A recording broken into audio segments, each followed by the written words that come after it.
It's a new era in CFB to start off this year, put on full display. My take on this game is simple. I know some people will be upset about it. Good riddance to the Pac-12. Can you do it in terms of the week to week to week? I don't see a pathway for this team to miss the college football playoffs. We want to make sure you have those best bets in the entirety of our betting cards. That was thinking! But he had that program was already going there! Only on SportsGrid. Guardians, despite being at home in the land, were a home underdog against Tarek Skubal. Enter Lane Thomas, maybe one of the under-the-radar trade deadline acquisitions being dealt from the Nationals. He was huge in the ALDS. A heavy favorite for the New York Yankees in the series. You're going to look to their best two ball players to be those MVPs. That's Juan Soto and it's Aaron Judge. The early line. Only on SportsGrid. Right here with you on Pro Football Today on SportsGrid. Odds in motion, trying to see what lines have moved throughout the week. Never felt more comfortable in this set than I do for this year. I am ready. I'm just getting angry. The hot takes are going to be here all long, people. What in the world is going on in Miami, guys? It's not particularly anything to shy away from just because many people are on top of it. Hot take, hot take. I think this line is asking you once again to take New Orleans. Pro Football Today. Only on SportsGrid.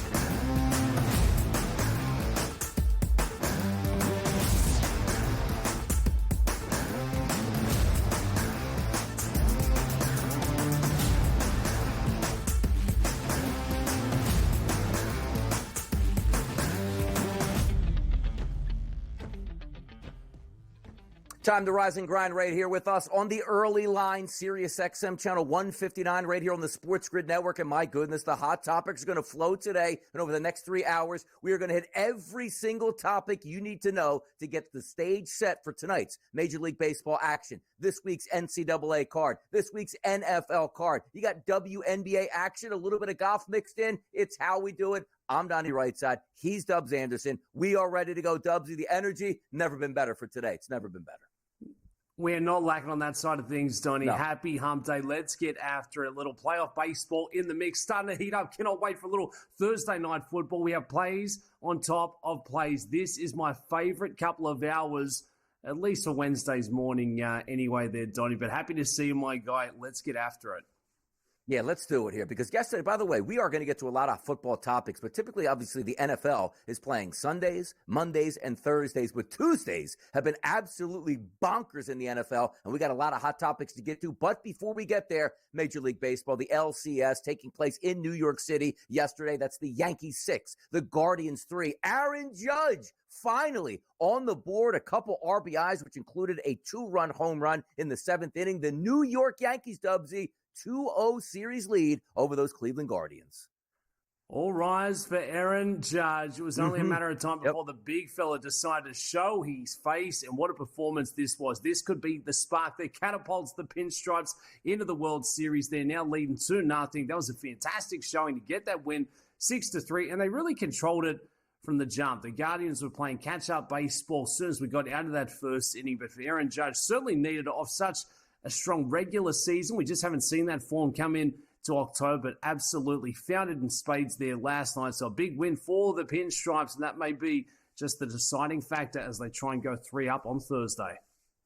Guardians did get 3 runs yesterday, stranded 11 runners, which included 0 for 7 with runners in scoring position. Not going to win very many baseball games doing that against any competition, let alone the New York Yankees. Game 2 in the books. The Yankees take a commanding series lead as that series is going to shift back to Cleveland. But as we talked about, the NFL was absolutely no action on the field, tons of action, Dubsy, off the field. The Bills land superstar wide receiver Amari Cooper from the Browns. The Browns out of it. The Bills looking to ramp up. I love this move to the Buffalo Bills for Amari Cooper. Yes, yes, yes. I mean, poor Jerry Jeudy, he's probably sitting around like, hey, does anyone want me? Do I have to stay here and play with Deshaun Watson? But what a move this is for the Buffalo Bills, sitting at 4-2 through the first 6 weeks of the regular season. They really haven't had that standout wide receiver, but they have a standout superstar in Josh Allen at quarterback. And now you give him, I would say, arguably Stephon Diggs 2.0. He's durable, he's bankable, and he's still got plenty of speed to burn at 30 years of age. So I'm right there with you, Donnie. I think this is an absolute fantastic pickup for the Bills, who are putting together a really strong season. It was a great counter move, too, because you saw Devontae Adams earlier in the day move over to the New York Jets, and I kept saying to myself, Dubsy, boy, this would have been the perfect fit. Devontae Adams over to the Bills. The Bills really need that number one wide receiver. They got that number one wide receiver. Shakir comes back healthy here. You got a good young wide receiver in Keon Coleman, a couple solid tight ends. The running game is there. Josh Allen. Now I'm looking at the Buffalo Bills, much more advantageous for the rest of the season for me than we were just 24 hours ago. Love to see it out here. Let's keep moving and get through those hot topics in the NFL, which includes the Steelers, saying Mike Tomlin is going to now consider Russell Wilson starting in the next game, which means Justin Fields, no knock on him. He was asked to win football games. He did that, Dubsy, but it looks like now Mike Tomlin has told you all along the goal was Russell Wilson to be my starting quarterback. It looks like it might happen this weekend. Tomlin says that was the goal from day one, Donnie, but he will not confirm that Russell Wilson will be that starter going in to week 7. And for the Pittsburgh Steelers, I mean, they've had a really good start to their campaign. 4-2 with Justin Fields at quarterback. He's been efficient. He's got the interceptions out of his game. Really hasn't been getting it downfield there. But you look at the completion percentages, really strong quarterback showing. So to bring Russell Wilson back into the mix here at 35 years of age, what are you really getting? But I think that's why they will need to get him back in the mix, just to see what they're really working with. Both players just in the building for a year. If they're looking at long-term, they need to find out what version of Russell Wilson they really have. Exactly. It's not a knock on Justin Fields. As a backup quarterback, which technically he was coming into the season, your goal was to make sure you're putting your team in the best chances to win. He has absolutely done that, but the passing game has been lacking. Maybe Russell Wilson can provide that spark, but also keep in mind, Dubsy, as we'll talk about later, Justin Fields still has a fit with this football team in short yardage situations. He can be an asset there. I like where the Steelers are going. May the best man win the job, but also the Pittsburgh Steelers looking for bigger things like, hey, how about a first playoff win in roughly a decade at this point? We'll see if they get that. Other quarterbacking news from a quarterback that has retired and is calling football games. The owners finally approved Tom Brady's bid to buy a minority stake in the Raiders. He is officially now an owner in the NFL. Yeah, just I believe the third player in history to now become an owner. That ownership group taking up a 10% stake of the Las Vegas Raiders. And it's a great showing for the sport itself. You've got one of the greats who's absolutely buying in to the future. And by all reports, Donnie getting a pretty good deal there as well. So exciting stuff there for Tom Brady and the Raiders moving forward, and also picks up a little stake in the WNBA team with the Aces there. So Tom Brady, he's up in the booth. He's calling games. He's now making billions of dollars out there on the gridiron despite not suiting up on a Sunday. It's a great investment because just like NFL with the stocks, it just continues to go higher and higher. So him investing, I'm sure the NFL likes that, a high-profile player, similar to what's going to probably happen with LeBron James in the NBA. Always good for one of the faces of the league to actually own a piece of a team in that league. But it does bring restrictions, which we'll talk to a little bit later about what he can actually do in the booth now, Dubsy. So intrigue all the way through. Let's flip it over. Running back Cam Akers returns to the Vikings after a trade with the Texans. Mixon returned to that lineup as the starting running back for the Texans, made Akers expendable. The Minnesota Vikings saw a need and grabbed it. I think this is a solid deal, Dubsy, for both teams here. Yeah, Cam Akers has shown plenty of promise there. I feel like it's deja vu. We're turning it back 12 months, but Cam Akers, we saw it for what he did going with the Rams a couple of years ago. We've seen it this season. So getting back into a building and a scheme that he's very familiar with. Cam Akers has always been a very solid piece there. Really doesn't have that explosive X factor, but he's bankable, and that's going to be some great coverage, some great insurance for an Aaron Jones who's been playing a little banged up. Gets him a bit more insurance of trying to get back up to speed and get that full health. So I like this move. Cam Akers certainly underrated, but plenty of promise on a Sunday. Yeah, not a bad move there. Certainly not a bad move. If you do have an injury to your starting tailback, getting some of those backup guys to sort of stem that tide before your starter comes back, and specifically on a team that maybe has Super Bowl aspirations with the Minnesota Vikings that we didn't think of before. How about the Los Angeles Dodgers? They're tied up in their series 1-1 going up against the New York Metropolitan. Shohei Ohtani Looks like they're going to stick with him in the leadoff spot. It's always interesting to say, yes, you want as many at-bats as you can get out of Ohtani, but if Ohtani is not driving in runs, maybe he could be better in that 3, 4, 5 hole. What do you think about Ohtani staying in that leadoff role here, Dubsy? Look at the numbers. 0 for 19 with bases empty, 6 for 8 with runners all batting leadoff going through the postseason. But I like Dave Roberts. I like that he's sticking to the game plan here. Let's not start mixing things up. The data suggests that maybe you should push Ohtani, but for me, he is still that guy to lead the Dodgers and get him off to that fast start. Don't write him off. Ohtani, stay put. We've got other issues, and it's not where Ohtani's fitting in with this lineup right now, Donnie. England likes to scream out here, Dubsy, it's coming home, which means maybe a world championship or World Cup coming back to England. They have their new manager, Thomas Tuchel, the new boss here. Do we have any vibes here for are they the 3 Lions? What are they called? 7 Lions, 3 Lions, whatever the Lions are over there. I think the vibes are high there. We've seen Thomas Tuchel, what he did with Chelsea back in 2021, enough to surpass Man City, led by Pep Guardiola. So I think this is a great addition to lead the English side that's really underwhelmed and struggled over the last, I would say, decade at the majors. But they've got some really good young pieces, and Thomas Tuchel knows how to get it done on the biggest of stages. We've seen it over there with PSG. We've seen it in the English Premier League, and will now lead that national team for England. Yeah, new national team guy for the Team USA here. They got beat up by Mexico 2-0. So, maybe you can fire him and hire Tuchel if it doesn't work out here. We have so many hot topics here, people. Keep the dial right here. It's Dubsy and Donnie on a Wednesday morning.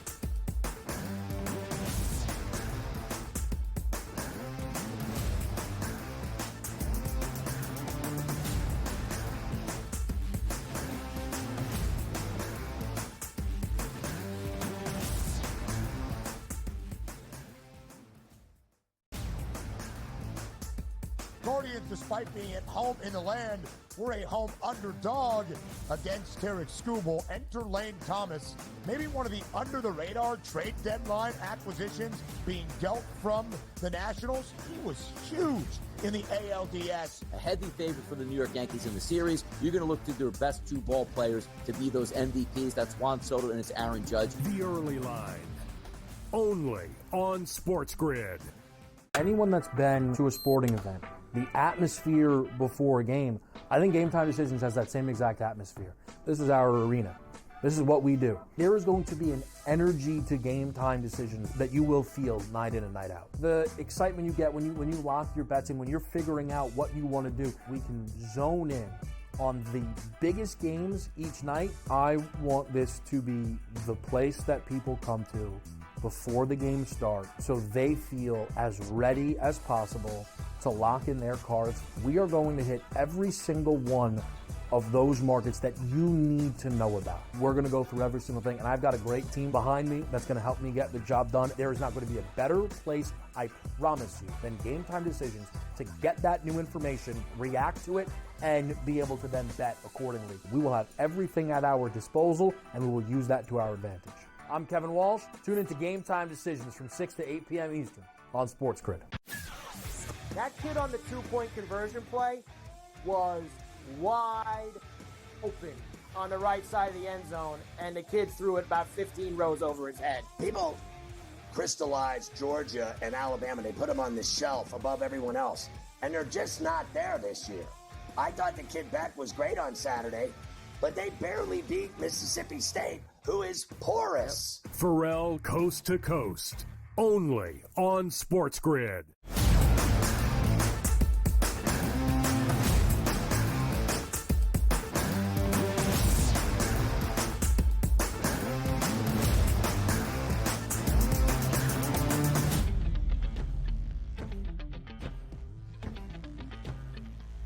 Right back at it here, hour number 1 in full effect of the early line on a Wednesday morning. He's Dubs Anderson. I'm Donnie Rightside. And yesterday in the Bronx Bombers 6, the Cleveland Guardians 3. The series now sits at 2-0. How did we get here? Obviously a game 1 victory for the New York Yankees, but game number 2 for me was very interesting. At a low total, Dubsy, around that 7 range, because you had 2 good pitchers that were on the mound. Now, playoff baseball, so much different, Dubsy, than regular season action. Bibee goes 1 1/3 innings pitched, 5 hits, 2 earned runs, 3 total runs and only 2 strikeouts, and they immediately went to their closer in the second inning because there is no tomorrow if you're losing games to go down 0-2. Now, granted, do they have a chance to come back in the series? Yes, they do, but it just shows you those leverage situations. You don't just let your pitcher work through it and say, I need 5, 6, or 7 innings to save my bullpen. You can't do that anymore. And on the opposite side, Garrett Cole, the ace for the New York Yankees, 4 in a third innings pitch, 6 runs, 2 earned, 4 walks, 4 Ks in 89 pitches. He wasn't even that good. And quite frankly, Dubsy, if you told me Hulk or Cole doesn't even get into the 6th inning,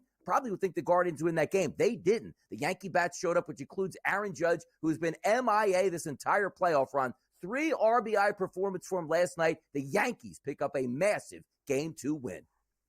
Let's go. The Pinstripes now leading the series 2-0, and it all was about Aaron Judge, all rise for the big fella. That was the first home run of the postseason. I know we highlighted before going to break, but really just hasn't found that spark. So maybe this is what Aaron Judge needs just to find a bit of confidence to go through the rest of this series and squaring off against Cleveland. And Donnie, you said you've got to play like there's no tomorrow, but there is a Game 3 coming up on Thursday back in Cleveland. And when you see the amount of arms that they went through, the resources that they had to use up, in a taxing outing last night, and still to come up short there, getting bested 6-3, wasn't a great spot for the Guardians on Tuesday night. And suddenly they are right up against it. So for the Yankees going into that game, heavily favored, -170, -175 there or thereabouts. This was a commanding victory. They got off to a flyer of a start. For the Guardians, they just couldn't get back in to this one. So the overs cashes, the Yankees, they get the big score. Now we turn it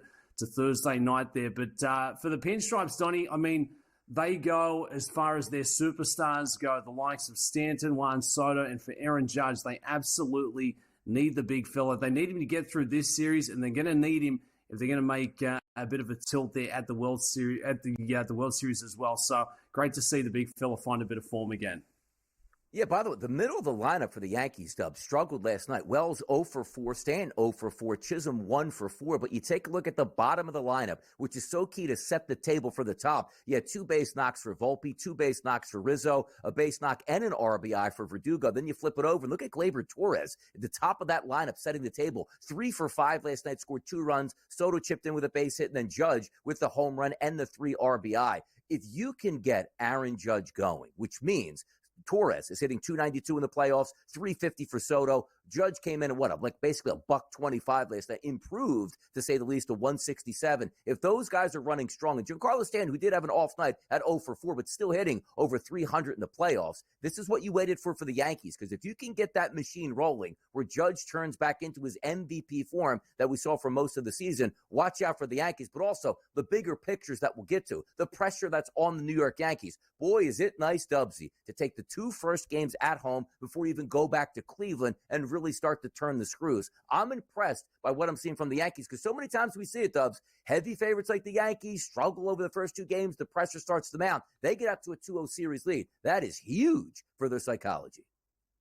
Yeah, absolutely. And that's why you pay the big bucks. It's time for the superstars to step up and deliver. Nobody plays with more expectation, including the Dodgers, than the Yankees. It is their season to lose. It is a window that is only open for so long. Who knows, Juan Soto, where he's going to be as we head into the offseason there. So for the Yankees, playing with a lot of hype, a lot of buzz in New York, in their building, they get the victory. Now leading this series 2-0, and it gets a lot tougher for the Guardians. At least they get to take it back to Cleveland for the next 3. But again, went through a lot of resources in trying to come up, empty-handed there for Game 2 last night. So they are really playing catch-up baseball. And for a team like the Yankees, I mean, it feels weird in trying to say that if they get confidence, they're going to be very tough to take down. But it's absolutely spot on, Donnie. For these young guys, they're going to rally in the clubhouse. This is exactly what they needed to get off to a flyer start. And maybe they try and finish this thing up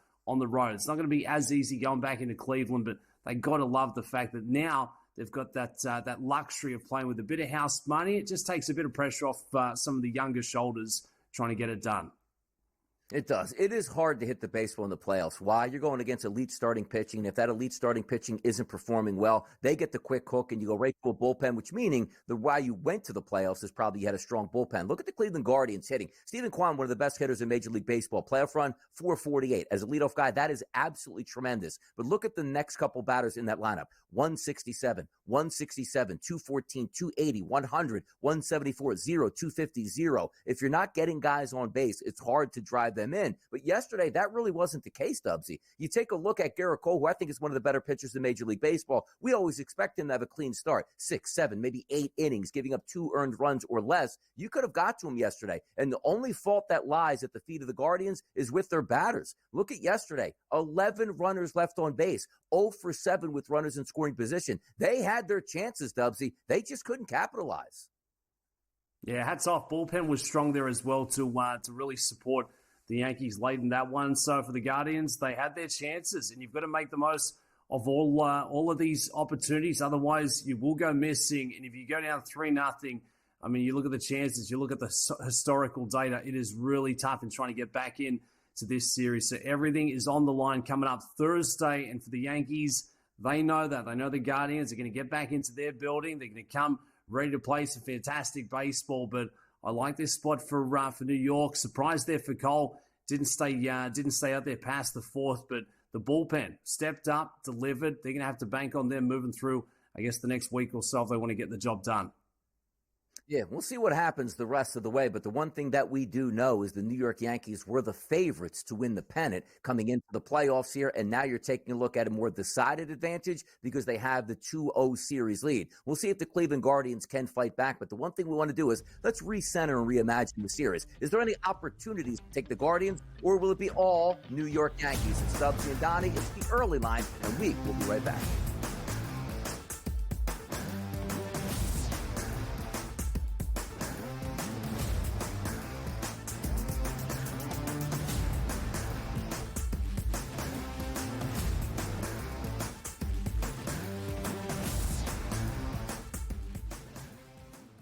Want to know who to draft and who to avoid in fantasy football? Or want to know who to place NFL season future bets on? Get an insider edge from the former NFL team doctors at Sports Injury Central. The 2024 NFL preseason injury guide is the only in-depth injury report analyzing all 32 teams and over 150 players. So go to sixscore.com to get the most accurate NFL preseason injury report. That's sixscore.com. Right here with you on Pro Football Today on SportsGrid. Odds in motion, trying to see what lines have moved throughout the week. Never felt more comfortable in this set than I do for this year. I am ready. I'm just getting angry. The hot takes are going to be here all long, people. What in the world is going on in Miami, Don? It's not particularly anything to shy away from just because many people are on top of it. Hot take, hot take. I think this line is asking you once again to take the room. Pro Football Today, only on SportsGrid. Anyone that's been to a sporting event, the atmosphere before a game, I think Game Time Decisions has that same exact atmosphere. This is our arena.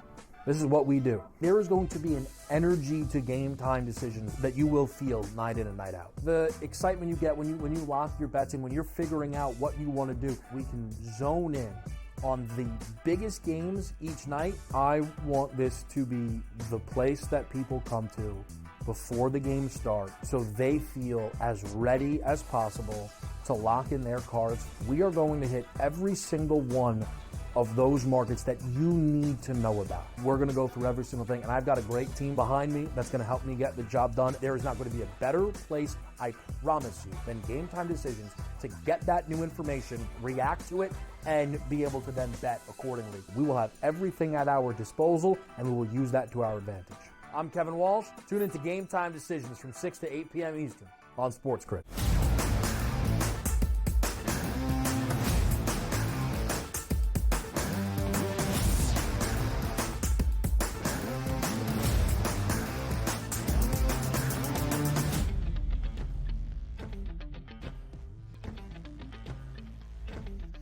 The ALCS. Can the Cleveland Guardians come back, Dubsy? And if you are a betting man, which I know you are, there are odds at the FanDuel Sportsbook that will say if you are a Guardians backer, boy, now's the time to jump in to win this series. How about the money lines? The Yankees at a minus 850 price with the 2-0 series lead. If you feel the Guardians can come back here, now switching back to Cleveland and some home field advantage for them, that's a 6-1 price. Let's start there, Dubsy. Looking at the first two games, the Yankees won.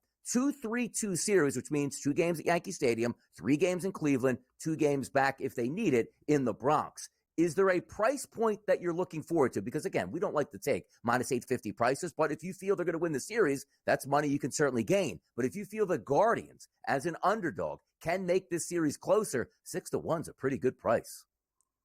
Yeah, I mean, I like the value. I like the price there, Donnie. But what would have to go in favor for the Guardians to not just get back into this series, but to win this series, have the next 3 back in their building over there, a Progressive Field? I think they've got a really good chance of picking up 1, maybe 2, but I do not think they're going to pick up 3. I just do not think they've got the starting arms to keep down such a hot offense from the Yankees. And we highlighted before the break there, the Yankees are playing with a lot of confidence, a lot of momentum. If Aaron Judge, the beast of Aaron Judge, has just woken up, watch out. It is going to get late very early in this series. So for me, I like the Guardians to pick up 2 games remaining, but it's not going to be enough here in trying to square up this series. I think the Yankees will hold that advantage going through Progressive Field and take it back over to New York, where they do ultimately close out the series. So I'd be looking towards exacta, maybe a little exacta total. How many games will it take to get this thing done? But I do think the Yankees shouldn't have a problem in trying to get it all wrapped up, Donnie. It's just a matter of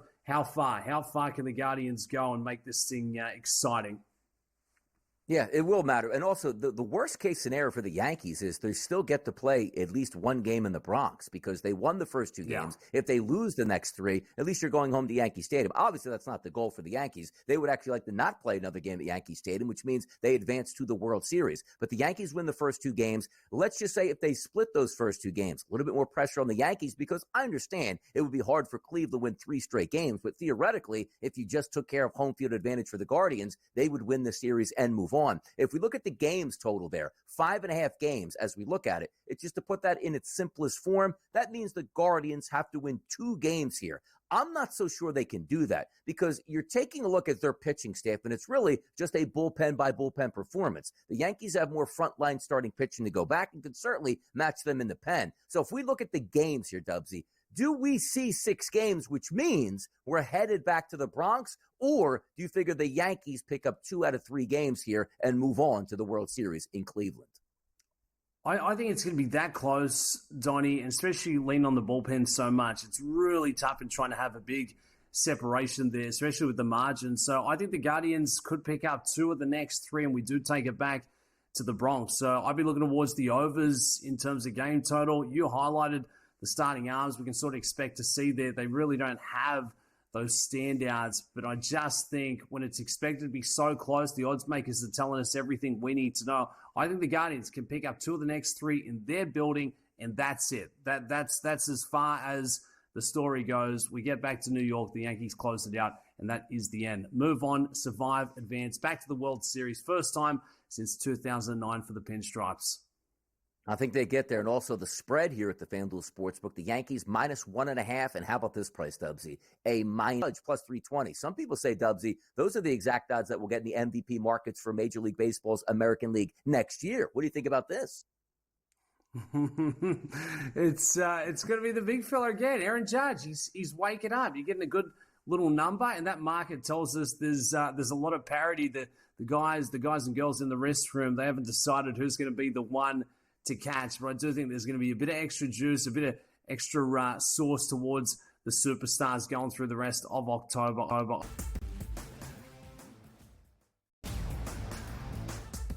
Guardians, despite being at home in the land, were a home underdog against Tarek Skubal. Enter Lane Thomas, maybe one of the under-the-radar trade deadline acquisitions being dealt from the Nationals. He was huge in the ALDS. A heavy favorite for the New York Yankees in the series. You're going to look to their best 2 ball players to be those MVPs. That's Juan Soto and it's Aaron Judge. The early line, only on SportsGrid.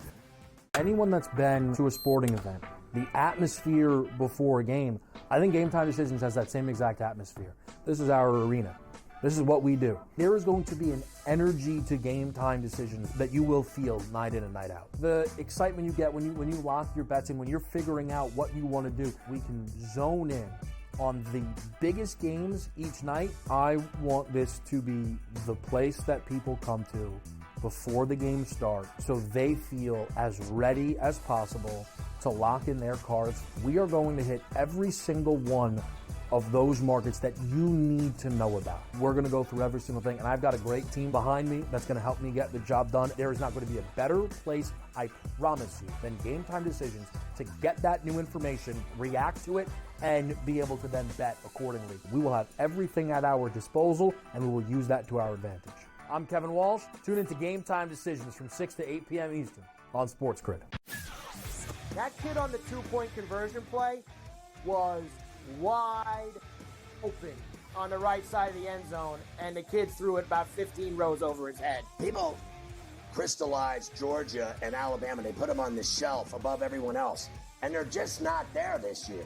I thought the kid Beck was great on Saturday, but they barely beat Mississippi State, who is porous. Pharrell Coast to Coast, only on SportsGrid.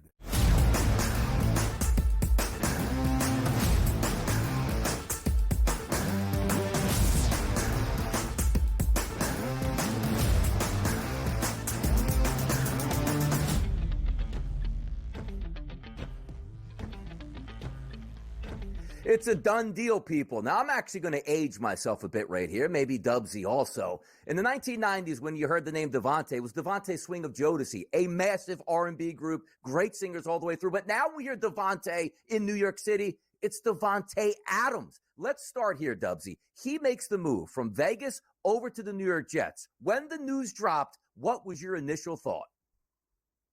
Why? I get it for the Jets. I get it for Davante Adams. He wants to rekindle that spark, that old romance with one of the best quarterbacks in the business there in Aaron Rodgers. But obviously, I'm a little salty, Donnie. You know, this has been coming for a minute. Robert Saleh, I don't like the way in which that exit all came about. And, you know, you've got the student who's leading the class and gets more and more power. And for the rest of the players in this locker room, I guess I'd share their sentiment, be like, are we not good enough? You know, young Garrett Wilson saying, I thought I was going to be this guy to take us back into the promised land. But look, it's only a positive if you're a Jets fan for the Jets offense. You bring in a wide receiver like Davante Adams, who's still got, some fantastic football to be played there. I don't think he's getting any quicker. You know, he is 31 years of age, teaming up with a quarterback at 41 years of age. But it only helps the Jets, and we know that mentality. Every chip that we can get our hands on, our mitts on, we are sending it full force onto the table. So interested to see. Apparently the hamstring is feeling fantastic again. So there's a good chance that we see him out there for week 7. It's amazing when you heal up, when you actually get to a place you want to be. Boy, that body starts to feel really good here. But if we are, Dubsy, we took a look at Davante Adams over his career. Almost 11,000 receiving yards, close to 100 touchdowns, a 6-time Pro Bowler, and a 3-time first-team All-Pro. Now, when we look at the trade itself, sometimes it never equals out. Davante is one of the best wideouts in football. We know that. Why couldn't you get 2 first-round picks? Because the money makes sense. You got to make everything fit. The Raiders got what they could. They're not winning anything this year. Davante Adams isn't happy. He had to make a move. And maybe you put him in the spot that he wanted to be, so it makes it a little bit easier to trade. But let's look outside of that here. What does Davante Adams bring to the New York Jets? Because for me, Dubsy, I didn't watch the first, let's just say, 6 games of the season with the Jets and say, man, they really need a wide receiver. Garrett Wilson is very good. Alan Lazard is comparable. You paid Mike Williams $10 million for one single season to come in and work into that, second to third wide receiver slot. You take a look at the tight end positions. It's okay with Conklin and a couple backups here. You have 2 really good running backs and Aaron Rodgers at quarterback, and you tried to rebuild that offensive line. So for me, it wasn't about getting a new wide receiver. It's like, hey, you need to protect Aaron Rodgers. How about you get Hassan Reddick into camp here or into the season to try to become a dominant force on that defensive line to help you? I never watched the Jets this season and said they needed a 1. Now, also, on the opposite end of the spectrum, your team is always going to get better when you have Davante Adams. He's a great wide receiver. But Dubsy, for me, I didn't think this is what the Jets needed. And also, I said to myself on Monday night watching that game as it played out, like, if the Jets lose this game, they probably won't trade for Davante, only to trade for Davante with over the next 12 hours. Yeah, and I mean, 2 wins, we're getting set for week 7. It's not like there's going to be a lot of time to try and figure things out, especially if Davante Adams is not ready to suit up and go against the Pittsburgh Steelers. You look at the schedule, the next three of the next 4 games are going to be on the road. So for the Jets, if they were to drop, I'd say 2 of the next 4, that is the season well and truly over. And what is going to be that time frame for the Jets, Aaron Rodgers, Davante Adams? Are we really looking ahead to year 2? I think it's a matter of saying, well, Aaron, we got rid of Robert Saleh for you. What's next? Well, like a spoiled little kid, like a spoiled little brat saying, I'd like another great wide receiver. My pal Davante Adams, he sounds like he'd like to come across. He's not so happy in Sin City. What about him? Yes, Aaron, we can make that happen. Here's Davante Adams, another a feather in the cap, if you will. For me, I don't like it. I don't like the vibes that are expected here in the locker room moving forward. And I think, it'd be right for us to expect that the chemistry is not going to be what it once was. Davante Adams is still a top 15 in the league. I don't think he's a top 5, top 10 wide receiver in the National Football League anymore. I don't think he's got that first step. I think he's only going to get a little slower at this point in his career. So I think I'd still have hesitations to how quickly that these two can really figure things out. But yeah, for me, I was watching Monday Night Football, Donnie, and that was not a standout saying we need another wide receiver. The offense has looked okay. Defense has looked strong. But you look at the 2 wins, it was against the Tennessee Titans and the Patriots, arguably 2 of the worst teams in the NFL. Jerry Jones, which we're going to talk about a little bit later, the reason I bring him up here is because he said the Dallas Cowboys in the offseason were all in. They're not all in. They didn't go all in. The New York Jets, Stubbsy, they are absolutely all in on 2024 and 2025. But you're right about it. If we take a look at the Jets season as a whole, the new updated win total, 7.5 games. To make the playoffs now, no longer a favorite. They're a dog at a plus 136 price. To win the AFC East, that is a juicy number at plus 550. The AFC title, 17-1. And the Super Bowl, which drops to 30-1. So they are going to make moves in the odds market, specifically at the FanDuel Sportsbook, when you get a player like Davante Adams. But if we remove the 49ers game, which they were simply outclassed on the road opening night, you beat a bad Titans team. It was on the road. You beat a bad Patriots team here. If you had a field goal kicker that could make kicks, Stubbsy, you beat the Broncos and you beat the Bills. And if you didn't have Aaron Rodgers at quarterback versus the Vikings, you probably beat them too. They're just not getting home in the win column, but we see the talent that is there. And as you pointed out, at the Pittsburgh Steelers Sunday Night Football, that's going to be a tough game. Who knows if Justin Fields shows up? Who knows if it's Russell Wilson? After that, at the Patriots should be a victory. But then you're going to take on the Texans and an upstart Cardinals team. Maybe the Colts will be healthy by the time you play them. The Seahawks after that. The Miami Dolphins, hopefully with Tua Tagovailoa back. Sometimes we look and say what Bill Parcells made famous, Stubbsy. You are what your record says you are. So if we're looking at some of those numbers from the FanDuel Sportsbook, what is your outlook on the New York Jets?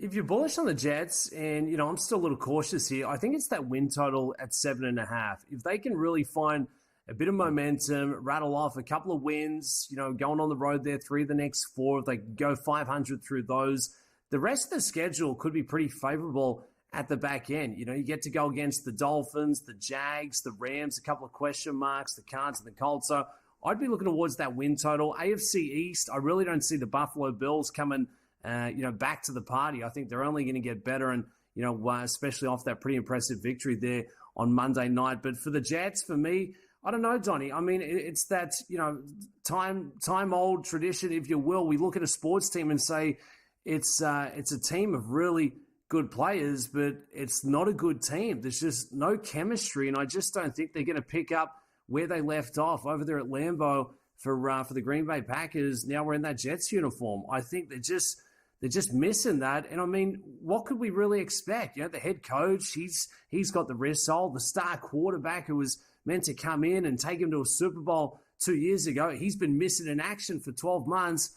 It just doesn't look like it's going to be a quick fix. And I really don't think Davante Adams is going to be that glue guy that suddenly brings everything together. We see it in the NBA all the time. We try and make these big threes or these big tandems work, and it's just something that these players don't gel with one another. And I'm not trying to say that about Davante and Aaron Rodgers. I'm just saying about this Jets team as a whole. It just seems really out of whack. It's like the shopping trolley with one wheel going one way, the other's trying to go the other way in the parking lot at Trader Joe's. That's what I see from the Jets right now, Donnie.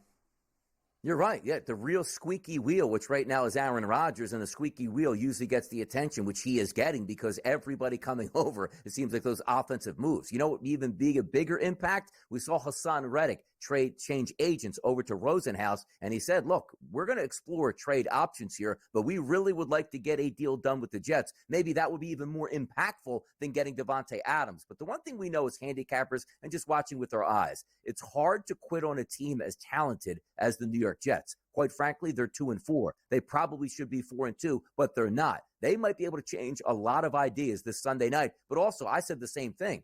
A lot of things would come down on Aaron Rodgers if they lost to the Buffalo Bills. He played well until that interception, which he blamed on his wide receiver, which is never a good look when you're outing players. When you're not playing well this year, they should be outing you, Aaron Rodgers. Crazy stuff in New York. More wide receiver trades and impactfulness in the AFC East. We'll talk about that next.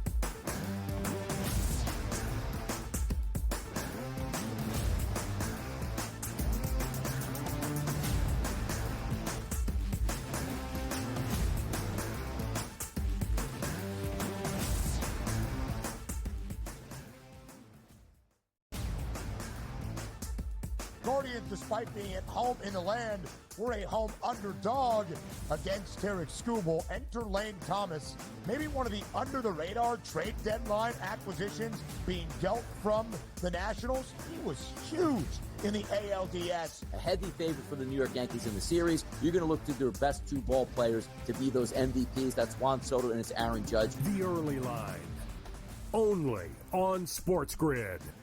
Anyone that's been to a sporting event, the atmosphere before a game, I think Game Time Decisions has that same exact atmosphere. This is our arena. This is what we do. There is going to be an energy to Game Time Decisions that you will feel night in and night out. The excitement you get when you lock your bets in, when you're figuring out what you want to do, we can zone in on the biggest games each night. I want this to be the place that people come to before the game starts so they feel as ready as possible to lock in their cards. We are going to hit every single one of those markets that you need to know about. We're going to go through every single thing, and I've got a great team behind me that's going to help me get the job done. There is not going to be a better place, I promise you, than Game Time Decisions to get that new information, react to it, and be able to then bet accordingly. We will have everything at our disposal, and we will use that to our advantage. I'm Kevin Walsh. Tune into Game Time Decisions from 6 to 8 p.m. Eastern on SportsGrid. That kid on the two-point conversion play was wide open on the right side of the end zone, and the kid threw it about 15 rows over his head. People crystallized Georgia and Alabama. They put them on the shelf above everyone else, and they're just not there this year. I thought the kid Beck was great on Saturday, but they barely beat Mississippi State, who is porous. Pharrell Coast to Coast, only on SportsGrid.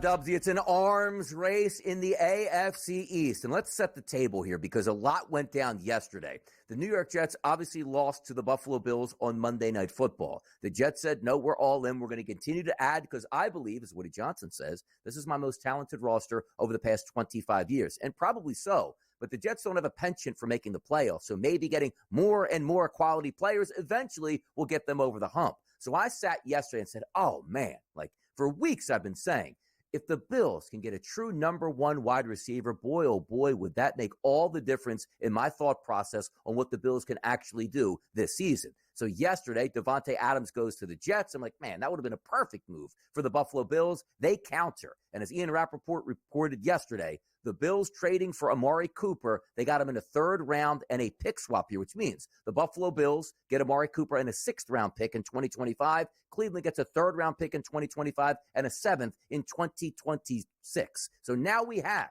that starting wide receiver, the number one that you can go to with the game on the line, Dubsy. Let's start here. Your thoughts on the acquisition of Amari Cooper to the Buffalo Bills? Absolutely love this move. This is a great addition for Buffalo. You take a look at the offensive weapons that they've been working with, and they've been having to spread it and get it done multiple ways, but Khalil Shakir, he's been that leading receiver, and he's been strong without being fantastic, but if you want that one, I think you've absolutely got it here with Amari Cooper, and I teased it off the top there.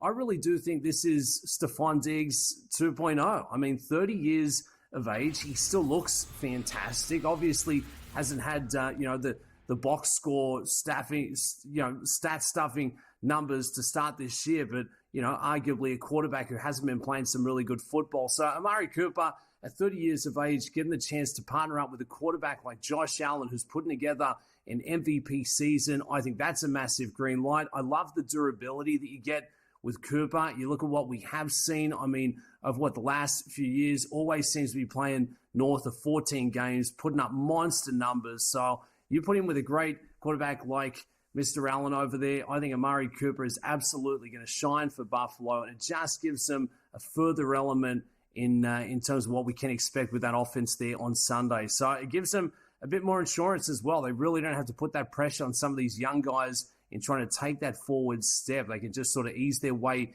into things, and they can now lead on Amari Cooper. And this is a team that's not like the Jets trying to turn their season around. They sit at 4-2 after Monday Night Football. So I think this is a great addition. I love what I've seen from Buffalo thus far. Josh Allen, he looks fantastic, and I'm very big on Amari Cooper to come in and have a big impact day one.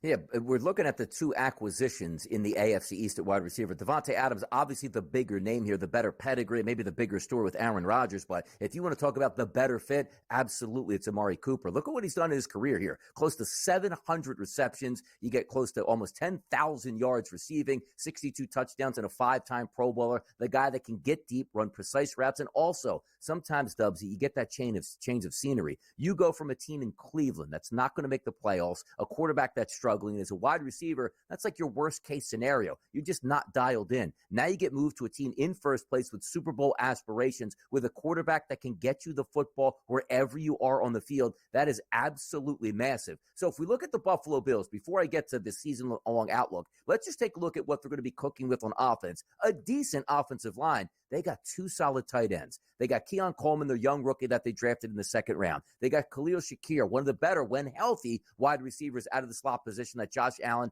absolutely loves. You get your true number one in Amari Cooper, and you have a backfield that looks like you have 2 to 3 players that can tote the rock to help out Josh Allen. I love the offensive look here, Dubsy, but if we are now looking at the season, could this be the Bills' year? Their team win total now, 11.5 after that victory versus the Jets. The playoff race looks like it's over right now that they're going to make it at the FanDuel Sportsbook at a minus 1250 price. The AFC East title, massive favorites now at a minus 390 price. The AFC title, plus 450, and to win a Super Bowl, now under 10-1 at a plus 850. Dubsy, are we buying on the Buffalo Bills? Absolutely. Buy. I think the ceiling is so high. It is Super Bowl and everything else. That has to be the goal for Josh Allen and the Buffalo Bills. They've looked so strong to start this campaign. This is a great addition. And, coming in for round one, Donnie, we go, well, without Stephon Diggs, how are they really going to get, down the field, not having that number one guy? But if anything, I really think it's forced Josh Allen to mature in the pocket as a passer. He's seen it better. He's trying to facilitate it across the park there, and he's gotten rid of those interceptions. Yet to come up with an interception, and we're going into week 7. So really efficient football for that number, plus 850 to take out the Super Bowl. I like that. The AFC plus 450, and that win total at 11.5. They're still going to have to rattle off plenty of victories. But you look at the schedule, it's pretty favorable here towards the Bills. The next 3, Titans, Seahawks, and the Dolphins. This is a really good football side. It looks like they're all buying in. Not to say that Stephon Diggs was, taking away anything or being too much of a distraction on the sideline, but the numbers really were not paralleling with the profile that we saw for Stephon Diggs at the back end of last year. He really wasn't seeing that production that we're used to seeing. So for Amari Cooper coming in here and still playing some really good football. For Amari Cooper, he's coming off a career best season there last year. And who do you have at quarterback? A bit of Joe Flacco, a bit of Deshaun Watson, a bit of DTR. So I think this is going to be a real happy home for Amari Cooper. For Josh Allen, he gets a fantastic new weapon to work with, and having that run game to lean on. Buffalo Bills, they're looking like one of the best teams in the business right now, and I think they're only going to get better and build off that.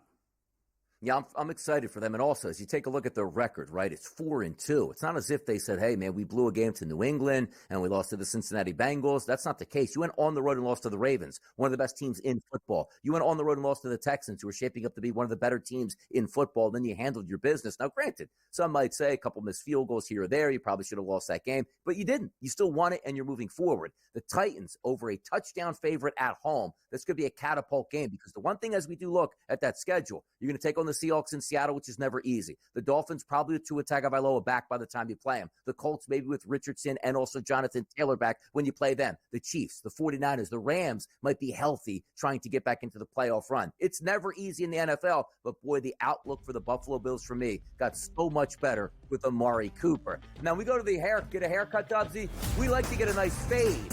You might just go to your barber and say, give me the Dallas Cowboy.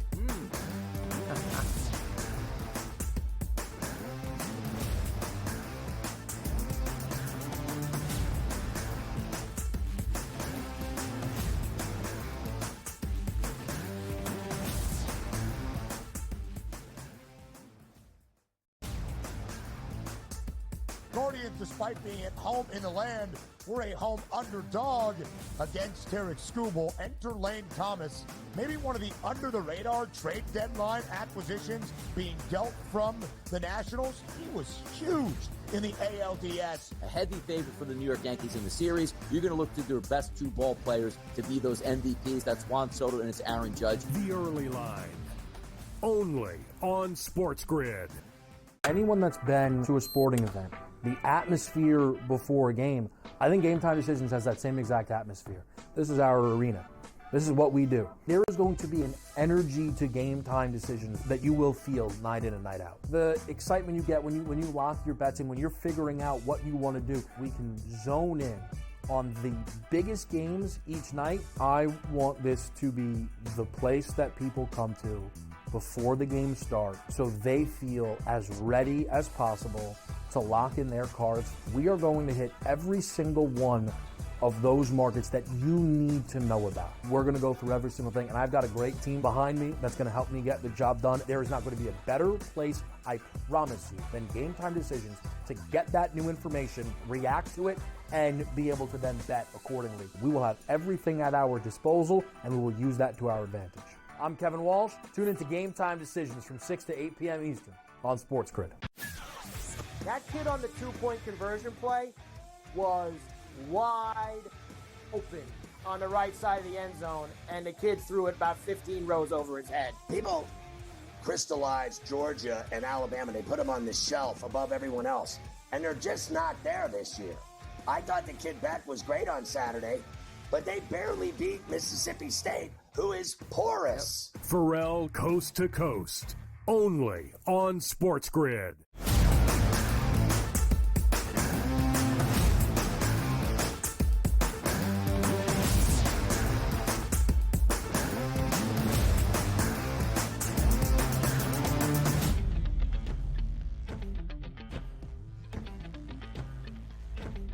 Ah, yes, the Dallas Cowboys brand. It's big around the world. You want to buy the Dallas Cowboys, you're going to pay more for that team than any other sporting team in this world and its history here. It's good to be the owner of the Dallas Cowboys, bank account-wise, but being the owner of the Dallas Cowboys, winning Super Bowls as of late, meaning the past 25-plus years to 30 years, yeah, it hasn't been all that profitable on that end of it. If we are looking, Dubsy, Jerry Jones, he told us they were all in on the offseason. This is a season he couldn't wait for. He was so all in, he said, you know what, my quarterback, I don't trust you, so I don't really feel like paying you right now. Wide receiver, you're awesome, CD. Thanks for being drafted. We're all in.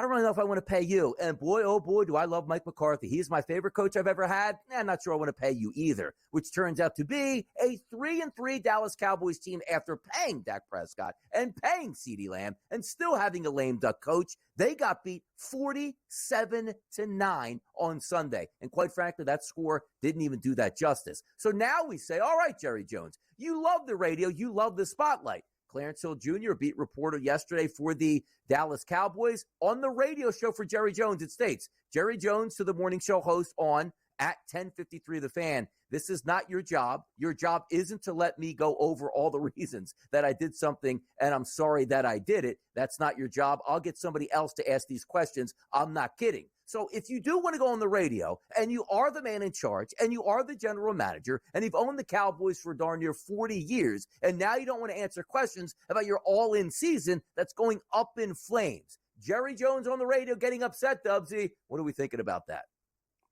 Can Jerry not just make up an excuse? Like, if he's in a sour mood, and rightfully so, what did he pick up the Dallas Cowboys back in 1989? This was the worst beatdown they've ever received at Jerry's World over there in Dallas. So he's going to be in a bit of a bad mood moving through the next week, or at least until the Dallas Cowboys can figure things out. But look, what is going on with Dallas? Aren't these players meant to play better once you get the bag, once you get paid the offseason? Aren't you meant to be that MVP quarterback, Dak Prescott? Aren't you meant to stand up and get the results there if you're the head coach for Big Bad McCarthy? But it's been a really concerning start to the regular season, and it was put on full display there going against the Detroit Lions, 47-9. That was an absolute embarrassment, and these are the kind of losses that get, I guess the media outlets really starting to rise for the occasion. And Jerry's, one to tell you exactly what his role is there at the Dallas Cowboys and the organization. He is the man calling the shots. So when things aren't going so well, you've got to face the music. And for Jerry, I don't know what it's going to take to turn this thing around. I love their chances coming in to this season, Donnie. Obviously, the run game was going to be that concern, but they're just not looking like the Dallas Cowboys, which I guess we've seen over the last couple of years, that team with so much promise that just needed to take that slight step forward to be one of the best and contend for a Super Bowl. Suddenly looks like they've taken 2-3 steps back, and I'd be salty if I was Jerry as well. I mean, you got the checkbook out, and now suddenly you're not getting results. They all want to play and talk up when they're looking to get that bag, but suddenly here we are going in to week 7 with a 500 record. It's not good enough for a team like the Dallas Cowboys.